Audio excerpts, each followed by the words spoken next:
Hello, sewers. Chris Cooper here of Studio Tissue 8.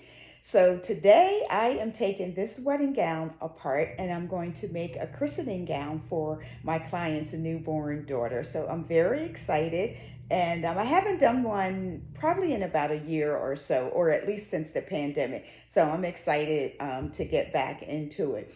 So I've already taken the back pieces off, as you can see, but I need the front, this part of it, to make the bodice of the christening gown, the front. So I'm going to take this applique off and use the front side of the gown to cut out the bodice of the christening gown. Now this is just an applique, so it should come off pretty easy, and it looks like it is.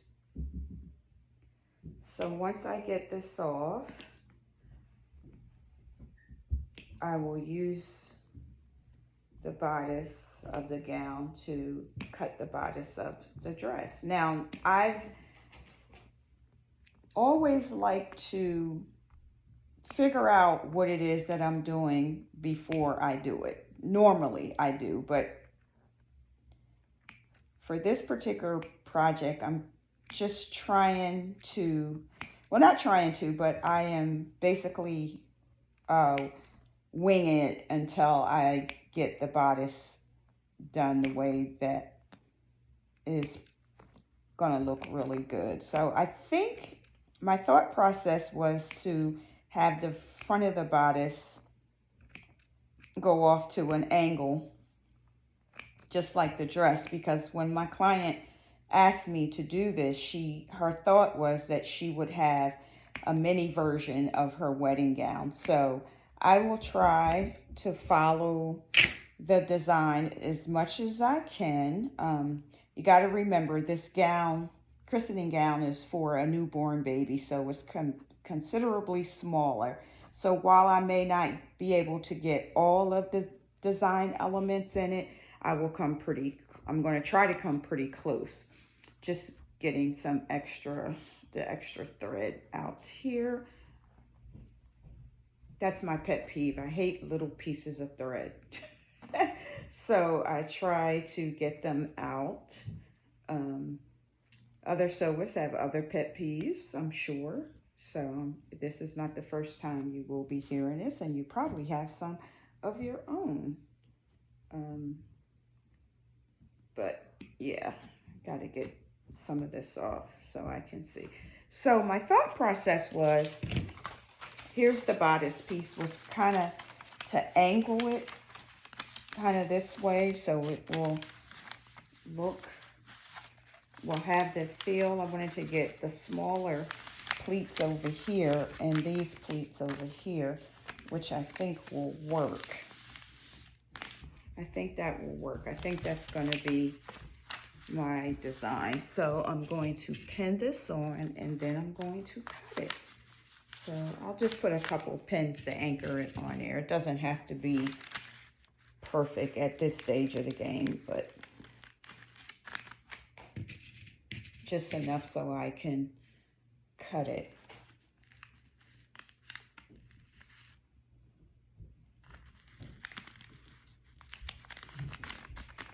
And maybe just two more down at the bottom.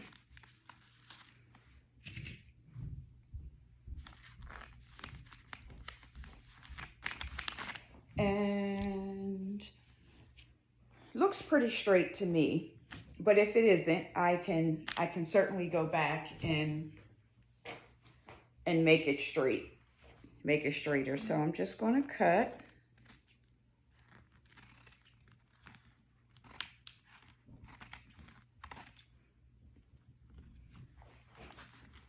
So it has the underlining. I don't necessarily need that because I'm going to make my own lining.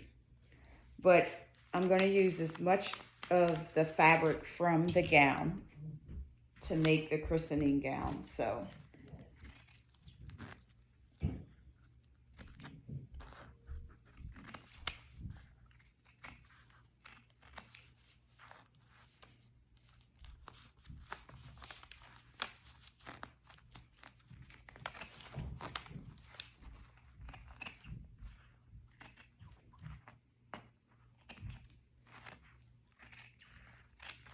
when you're cutting or when you're doing projects like this, you want to try to, I know it's difficult, you want to try to get or figure out what it is that you want to do beforehand.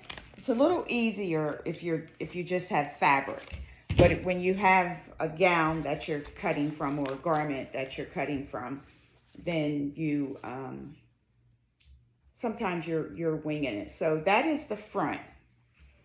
I've already cut the back. Here's the back piece, and I cut it from this piece right here, which is the back of the dress. So there we have it. So the center of the dress is gone. That part right there is gone. So stay tuned as I work on this christening gown. I will be posting pictures and videos. So thank you for joining me. Have a great day.